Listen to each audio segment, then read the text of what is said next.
नमः संस्कृताय जय हिंद साथियों। ई हमारा संस्कृत टीईटी पीईटी दोनों में कुछ धातु दसों गणों के प्रतिनिधि धातु लगा हुआ है।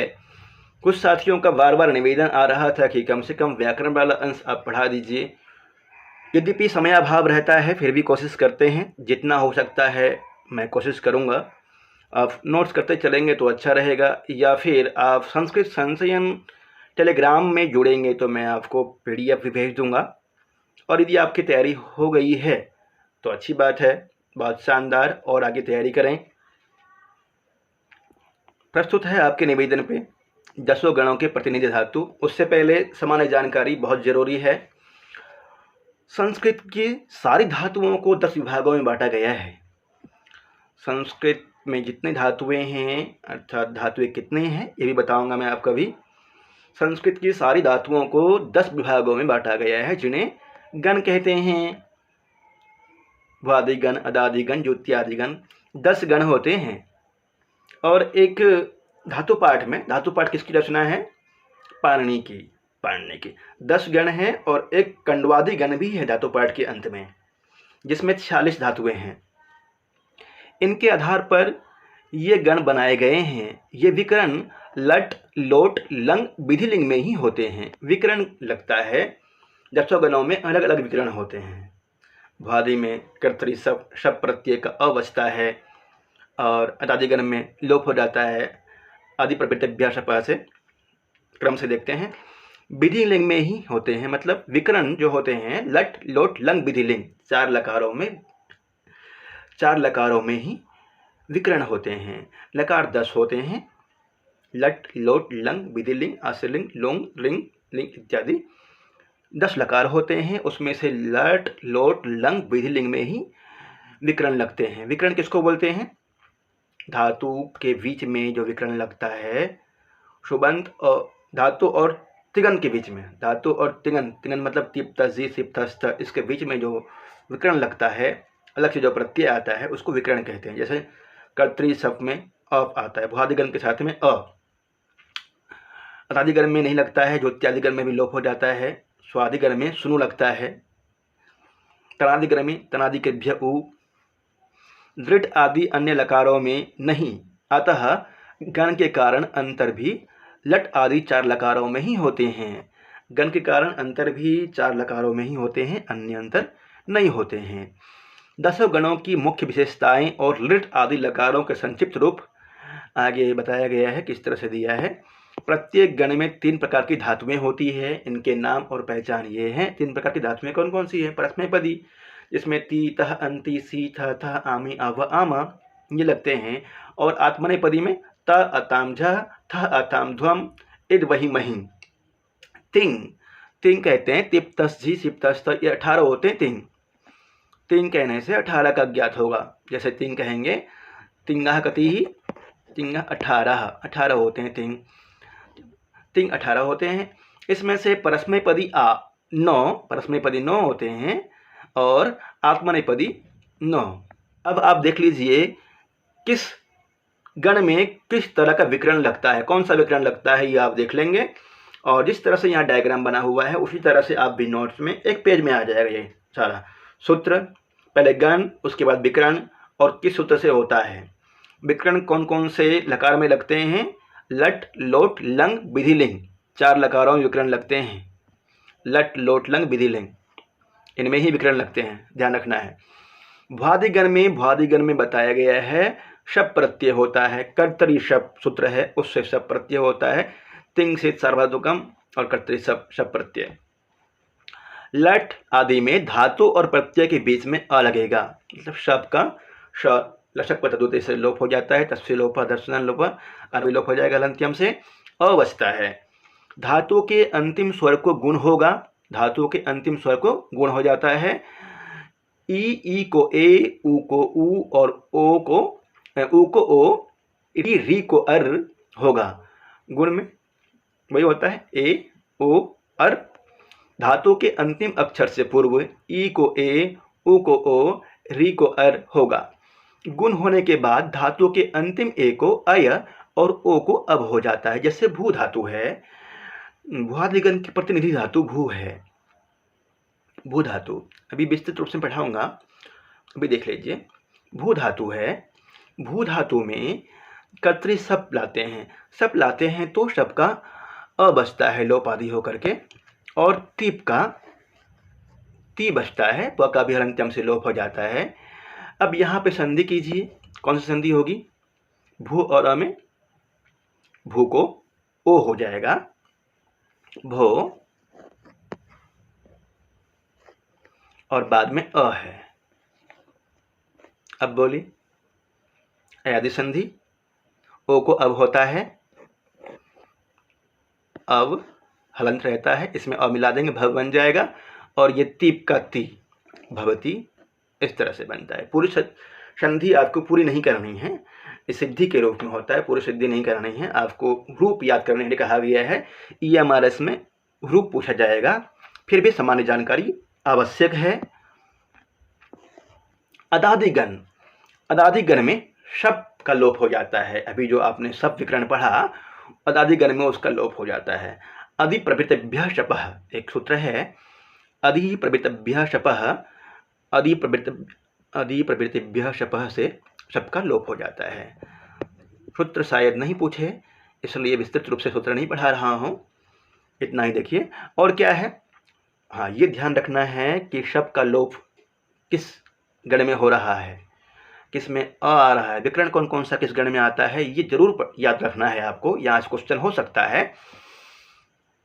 धातु और प्रत्यय के बीच में कोई विकरण नहीं लगेगा, क्योंकि सबका लोप हो जाता है, विकरण नहीं लगता है इस गण में। धातु में केवल तीतः आदि लगेंगे, तिंग तो लगना ही है। लट लोट लंग विधिलिंग में धातु को एक वचन में गुण होता है। लट लोट लंग और विधिलिंग में धातु को एक वचन में गुण होंगे, और अन्यत्र नहीं होना है, अन्यत्र नहीं होगा, एक वचन में ही गुण होगा, अन्यत्र नहीं होगा। ज्योत्यादिगण, तीसरा गण आता है ज्योत्यादिगण। ज्योत्यादिगण में भी विकरण नहीं होता है। ज्योत्यादिभ्यः श्लुः एक सूत्र है, ज्योत्यादिभ्यः श्लुः, ज्योत्यादिभ्यः श्लुः, इस सूत्र से ज्योत्यादिभ्यः श्लुः, लुक् श्लुलुपः, लुक् श्लुलुपः, फिर इसका लोप हो जाता है, इसमें कोई विकरण नहीं लगता है, ज्योत्यादिभ्यः श्लुः से लोप हो जाएगा और कोई विकरण नहीं लगेगा, ध्यान रखना है इसका भी। तदनंतर क्या काम होता है, धातु और प्रत्यय के बीच में ऋट आदि में विकरण नहीं लगता है। लट आदि में धातु को द्वित्व होगा, हाँ, स्लो, एक सूत्र है स्लो, उससे द्वित्व होता है ज्योत्यादिगण में, स्लो। लट आदि में धातु को एक में गुण हो जाता है, जैसे जुहोती बनता है, जुहोती, हु, जुहोती, द्वित्व हो जाएगा। और किस गण में द्वित्व होता है, ये प्रश्न भी हो सकता है। जुहोती ज्योत्यादिगण में द्वित्व होता है। दिवादिगण चौथे नंबर पे है, दिवादिगण, और दिवादिगण में स्यन प्रत्यय लगता है, इसके लिए सूत्र है दिवादिभ्यः स्यन, दिवादिभ्यः स्यन, दिवादिभ्यः स्यन से दिवादिगण में स्यन प्रत्यय होगा, दिवादिभ्यः स्यन,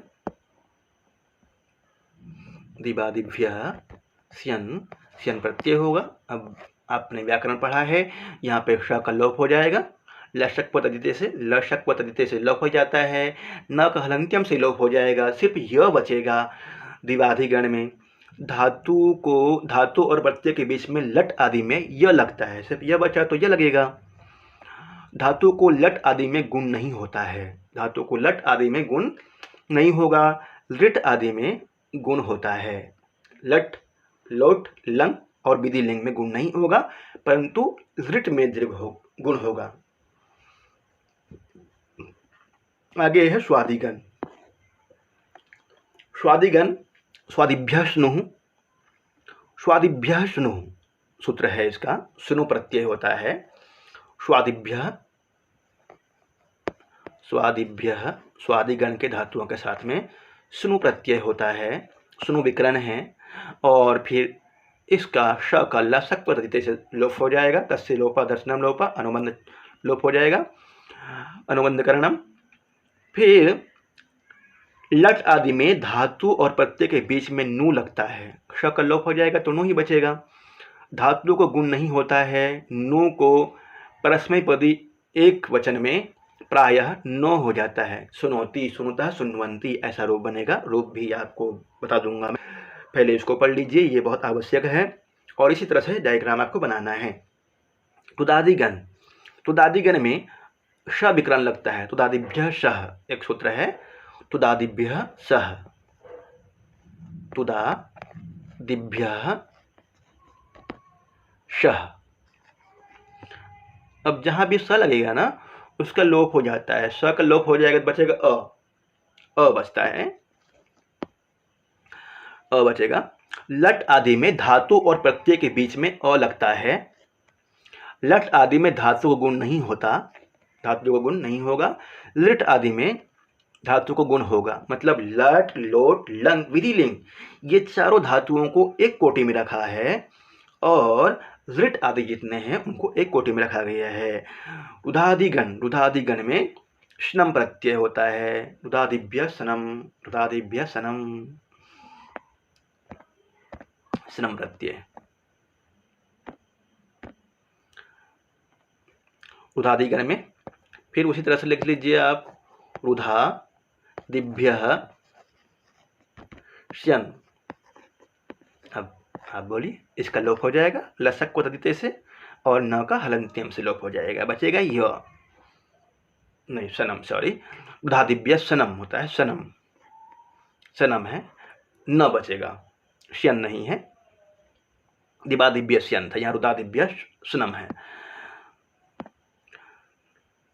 लट आदि में धातु के प्रथम स्वर के बाद न लगता है। इस न को कभी न भी हो जाता है। लट आदि में धातु को गुण नहीं होता है, ये ध्यान रखना है। तनादिगण, लट आदि में धातु और प्रत्यय के बीच में ऊ लगता है। इस ऊ को एक आदि में ओ हो जाता है, एक वचन आदि में ओ हो जाता। तनोति, तनुतः, तन्वन्ति ऐसा रूप बनता है इसका। तनोति, तनुतः, तनादि कृभ्य ऊ, इसका सूत्र हो जाएगा तनादि कृभ्य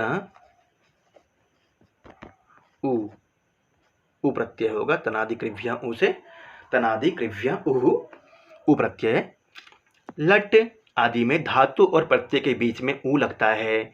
इस ऊ को एक वचन आदि में ओ हो जाता है। जैसे तनोति, तनुतः, तन्वन्ति, तनोति ओ हुआ ना, याद कर लिया होगा आपने शायद, नहीं तो याद कर लेना है। क्रियादिगण, क्रियादिभ्य स्ना है एक सूत्र है, क्रियादिभ्य स्ना, क्रियादिभ्य लगा दीजिएगा, स्ना सूत्र है क्रियादिभ्य स्ना। उस सूत्र को जो आप डायग्राम में बनाएंगे यहाँ लिख लेना है आपको। लट आदि में धातु और प्रत्यय के बीच में ना विकरण लगता है। इसको कभी नी और कभी न हो जाता है। धातु को गुण नहीं होता, धातु को गुण नहीं होगा। परस्मय पद में, परस्मय पद लोट मध्यम पुरुष एक वचन में व्यंजनान धातुओं में ही के स्थान पर आन लगता है। व्यंजनान धातुओं में ही के स्थान पर आन लग जाता है। कब? परस्मय पद लोट लकार मध्यम पुरुष एक वचन में। गृहान, गृहान बनता है, कृणान, गृहान ऐसा रूप बनेगा। रूप जब याद करेंगे तब आप अच्छी तरह से मालूम चल जाएगा आपको। चुरादिगण अंतिम गण है, चुरादिगण। और चुरादिगण में चुरादिभ्यो नीच एक प्रत्यय है। चुरादिभ्यो नीच, नीच, चुरादिभ्यो नीच, चुरादिभ्यो और नीच लगा देंगे, नीच। चुरादिगण के धातुओं के साथ में निच विकरण लगता है, निच प्रत्यय होता है। सभी लकारों में धातु के बाद निच, निच का अय रहता है, अय लगता है। धातु के अंतिम ई को अय हो जाता है, ऊ को ओ हो जाएगा, री को आर हो जाएगा, अर्थात वृद्धि हो जाती है। उपधा के ओ को आ, ई को ए, ऊ को ओ और री को अर होता है। कथ, गण, रच आदि कुछ धातुओं में उपधा के अ को आ नहीं होता। उपधा समझ रहे हैं? उपधा कहते हैं अलो अंत्यात पूर्व उपधा। अलो अंत्यात पूर्व उपधा, अलो अंत्यात पूर्व उपधा। अंतिम अल से पूर्व की उपधा संज्ञा होती है। अंतिम अल जो वर्ण होगा, अल में कौन कौन से वर्ण आते हैं? स्वर और व्यंजन दोनों आ जाते हैं अल में। तो अंतिम अल से पूर्व की उपधा संज्ञा होती है। एक वीडियो में संपूर्ण नहीं हो पाएगा, ज़्यादा बड़ा हो जाएगा, इसलिए 2 पार्ट में बना दूंगा मैं। भ्वादिगण तक पढ़ लेते हैं, उसके बाद दूसरा वीडियो में और जितने धातु हैं उसके विषय में मैं बता दूंगा। आपने नोट्स बनाया है उसमें ये सब लिखा है, बहुत अच्छी बात है, नहीं तो लिखना चाहिए, क्योंकि जब कहता है कि प्रतिनिधि धातुओं का रूप, तो प्रतिनिधि धातुओं में इतनी जानकारी तो होनी चाहिए, क्योंकि EMRS है एकलव्य गुरु को दूर रहते हुए गुरु के प्रतिमा बना करके इतना प्रखर बन जाता है। तो आप भी कर सकते हैं, तैयारी कीजिए अच्छी तरह से एकलव्य की तरह ही। भ्वादिगण विशेष है इसमें, देखिए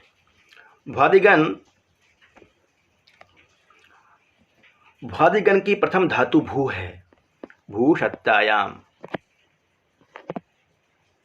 प्रथम धातु, सत्ता अर्थ में भू धातु है प्रथम, अतः इसका नाम भ्वादिगण पड़ा है। 10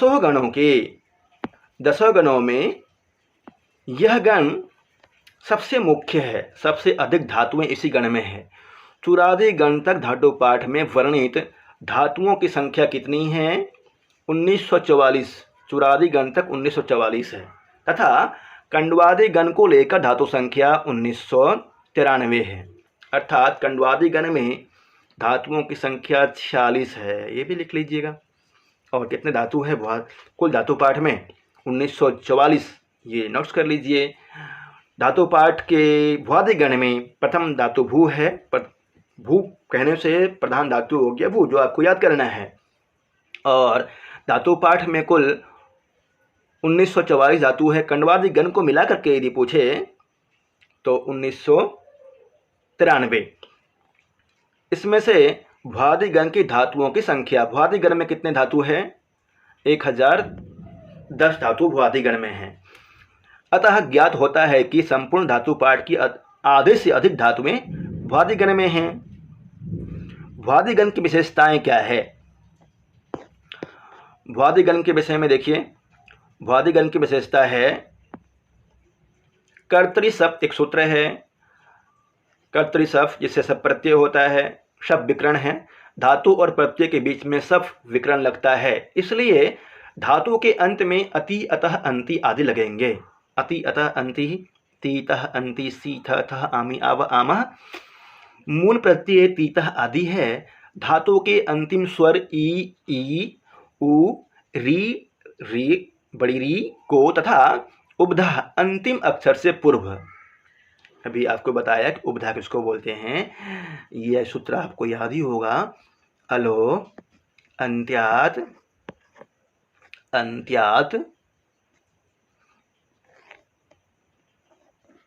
पूर्व उपधा। अलो अंत्यात पूर्व उपधा कहता है अंत्य पूर्व वर्ण की उपधा संज्ञा होती है। अंतिम अल कहने से समझ रहे हैं स्वर और व्यंजन दोनों का ग्रहण होता है। स्वर को अच कहते हैं, व्यंजन को हल कहते हैं, और जब अल कहते हैं तो दोनों का ग्रहण हो जाता है, स्वर एवं व्यंजन दोनों का। री को तथा उपधा अंतिम अक्षर से पूर्व के ई, उ, री को क्रमशः ए, ओ, अर गुण हो जाता है, गुण हो जाएगा। अर गुण हो जाता है। बाद में गुण के ए को अय और ओ को अब हो जाता है। क्या हो जाएगा? गुण को ए को अय और ओ को अब हो जाता है। जैसे भू पढ़े थे अभी, भू धातु ही पढ़ रहे हैं, तो भू में देख लेते हैं। भू है धातु, भू को भू, अ, सबका अ और टिप, इस भू को ओ हो जाएगा, भो हो जाएगा। उसके बाद अ दोनों मिलाएंगे तो भव बन जाएगा, एचो ही यवा सूत्र से, और बाद में ती है भवती, ऐसे बनेगा। सोचती, जयति, हरति, सोचती, मुद, मोदते इत्यादि बनता है। लट आदि में धातु के अंत में संक्षिप्त रूप निम्नलिखित लगेंगे। रिट, लुट, आशीर्लिंग और लिंग में निर्दिष्ट संक्षिप्त रूप ही लगेंगे, जो पहले बताया गया है। देख लेते हैं आगे क्या है। भ्वादिगण की धातु हैं, इसको याद कर लीजिए आप हो। क्वेश्चन इसमें से पूछेगा क्योंकि भ्वादिगण लगा हुआ है। लट लकार में भवती भवतः भवन्ति, भवसी भवथः भवथ, भवामि भवाव भवामः। लोट लकार भवतु भवतां भवन्तु, भव भवतं भवत, भवानी भवाव भवामः। लंग लकार में अभवत अभवताम अभवन, अभवः अभवतम अभवत, अभवम अभवाव अभवाम। विधिलिंग में भवेत भवेताम भवेयुः, भवेः भवेतम भवेत, भवेयम भवेव भवेम। किस अर्थ में होता है ये भी देख लेना है आपको। विधिलिंग आज्ञा के अर्थ में, विधि निमंत्रणा मंत्रणादिष्ट संप्रश्न प्रार्थनेषु लिंग। दृढ़ लकार भविष्यत काल में दृढ़ लकार का प्रयोग होता है। भविष्यति भविष्यतः भविष्यन्ति, भविष्यसि भविष्यतः भविष्यतः, भविष्यामि भविष्यावः भविष्यामः। लूट लकार में लोट में बनेगा भविता भवितारो, डारो रस हो जाता है। लुटः प्रथमस्य डारो रसः, लुटः प्रथमस्य डारो रसः, ये सूत्र है। लुटः प्रथमस्य डारो रसः, र और स आ जाता है बाद में, रसः। लुटः प्रथमस्य डारो रसः, यहाँ आ और लगता है। जैसे बना डा भविता भवितारो भवितारः, भवितासी भवितास्थः भवितास्थ, भवितास्मि भवितास्व भवितास्मः। कहाँ का रूप है? भविष्यत अनद्यतन, जैसे कोई काम करना है कल, उसके लिए भविता भवितारो भवितारः। आशीर्लिंग आशीर्वाद देने के अर्थ में भूयात भूयास्ताम भूयासुः, भूयाः भूयास्तम भूयास्त, भूयासम भूयास्व भूयास्म। आशीर्वाद के अर्थ में है। हेतु हेतु मत भविष्यत काल, अभविष्यत अभविष्यताम अभविष्यन, अभविष्यः अभविष्यतम अभविष्यत, अभविष्यम अभविष्याव अभविष्यामः। रूप इसका अच्छी तरह से देख लेना है आपको। अभविष्यत अभविष्यताम अभविष्यन दृंग लकार में। और हेतु हेतु मत के अर्थ में कौन सा लकार का प्रयोग होता है, यह भी पूछ सकता है ना। हेतु हेतु मत के अर्थ में किस लकार का प्रयोग होता है? अभविष्यत अभविष्यताम अभविष्यन, अभविष्यः अभविष्यतम अभविष्यत, अभविष्यम अभविष्याव अभविष्याम। लिट लकार परोक्षे लिट, बभूव बहुवतुः बभूवुः, बहुविथा बहुवथुः बभूव, बभूव बहुविव बहुविम। ये लिट लकार में रूप है, परोक्ष भूतकाल कहलाता है। बभूव बहुवतुः बभूवुः, बहुविथा बहुवथुः बभूव, बभूव बहुविव बहुविम। इसको अच्छी तरह से पढ़ा रहा हूँ। उसके बाद सिर्फ आपको धातु किस तरह से क्या विकरण लगेंगे बता करके शॉर्टकट में संपूर्ण पढ़ा दिया जाएगा। अभूत अभूताम अभुवन, ये लोग लकार में है। सामान्य भूत में अभूत अभूताम अभुवन, अभू अभूतम अभूत, अभुवम अभूव अभूम। लुंग लकार में। इस तरह से 10 गण में आपको रूप याद कर लेना है। और कुछ विशेष हैं, इसको भी देख लीजिए। जो कुछ नया मिल रहा है उसको नोट्स करते जाइए आप। भ्वादिगण की प्रथमपदी धातुओं के रूप भू धातु के तुल्य चलते हैं जितने हैं, इसलिए तो प्रधान धातु को बोल दिया।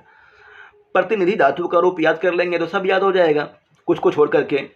भ्वादिगण की प्रथमपदी धातुओं के रूप भू धातुओं के तुल्य चलते हैं। लंग लकार अनद्यतन भूतकाल में होता है। ऊपर यदि आपने याद कर लिया होगा तो अच्छी बात है, नहीं तो यहाँ देखिए लंग लकार अनद्यतन काल में होता है। ऐसा कीजिएगा, लकार वाला जैसे आप धातु का विवरण बनाए एक डायग्राम में, उसी तरह से लकार वाला यहाँ लकार लिखना है आपको। लट और इधर लिखना है किस काल में होता है, इधर इस तरफ लिखना है आपको नोट्स में। लंग लकार अनद्यतन भूतकाल में होता है। आज का भूतकाल होगा तो लंग लकार लंग नहीं होगा, अपितु लुंग हो जाएगा। आज का भूतकाल होगा तो लुंग हो जाएगा। लुंग सभी भूतकालों में हो सकता है। लुंग लकारस्य प्रयोगः सर्वे लकारेषु भवति ही। भूतकाल का प्रयोग सभी भूतकालों में हो सकता है। लुङ् लकारस्य प्रयोगः सर्वेषु भूतकालेषु भवितुं शक्यते। लिट् लकार केवल अनद्यतन परोक्ष भूत में ही होगा। लिट् लकार केवल अनद्यतन परोक्ष भूत में होता है। लिट् सामान्य भविष्यत है, सभी भविष्यत में हो सकता है। लिट् सामान्य भविष्यत है, इसलिए सभी भविष्यत में हो सकता है। लुट् अनद्यतन, आज का छोड़ करके। लुट् लकार अनद्यतन अर्थात आज का छोड़ करके भविष्यत में होगा। रिंग हेतु मद, ऐसा होगा तो ऐसा होगा। जैसे कि आप पढ़ेंगे तो आपकी नौकरी लग जाएगी, आप EMRS की तैयारी अच्छी करेंगे तो आपका चयन निश्चित है, आप संस्कृत संचयन के साथ में तैयारी करेंगे तो आपका चयन निश्चित है। इस तरह से ये ऐसा होगा तो ऐसा हो जाएगा, इस अर्थ में आता है हेतु मद, भविष्यत में ही होगा। लोट आज्ञा अर्थ में होता है। लोट आज्ञा के अर्थ में पढ़ो लिखो जाओ, पढ़ो लिखो करो। विधिलिंग आज्ञा या चाहिए दोनों अर्थ में होता है, आज्ञा और चाहिए के अर्थ में। विधि निमंत्रणा मंत्रणाधिष्ट, आज्ञा और चाहिए। लोग आज्ञा अर्थ में, लोट आज्ञा अर्थ में होता है, विधिलिंग आज्ञा या चाहिए दोनों अर्थ में होता है। लुंग के आगे संख्याएं दी हुई हैं, वे इस बात का निर्देश करती है कि वह धातु लुंग के 7 भेदों में से कौन सा भेद है। ये इम्पोर्टेंट है, देखिए इसको। लुंग के कितने भेद होते हैं, ये भी तो प्रश्न पूछ सकता है। लुंग लकार का 7 तरह से रूप चलता है। लुंग लकार का सब याद नहीं करना है आपको, कितने भेद होते हैं ये देख लेना है, और मुख्य जो दिया हुआ है उसे पे याद कर लेना है ना। लुंग के 7 भेदों में से कौन सा भेद है, उस भेद के संक्षिप्त रूप दिया हुआ है, इसमें याद नहीं करना है आपको। शेर धातुओं में लुट, लिट, लुंग और रिंग में बीच में ई लगेगा। अनिट धातुओं में बीच में ई नहीं लगेगा। सेठ धातुओं में इट आगम होता है। आर्ध धातु कस्सिट बलादे, एक सूत्र है, आर्ध धातु कस्सिट बलादे, उससे इट लगता है। लुट, लिट, लुंग और रिंग में। सेठ धातुओं में ईट का आगम होता है और अनिट धातुओं में ईट का आगम नहीं होगा। Set it, Anil not it, ध्यान रखना है। तो ये महत्वपूर्ण नियम था भुवादिगंतक, और आगे मैं पढ़ा दूंगा आपको क्रमशः समय मिलते ही। याद कीजिए, प्रभु से प्रार्थना कि आप जल्द ही सफल हो जाएं। सफल होकर के माता पिता की, राष्ट्र की सेवा कीजिए। यदि आपने चैनल को सब्सक्राइब नहीं किया, सब्सक्राइब कीजिए, अन्य साथियों तक शेयर कीजिए। धन्यवाद।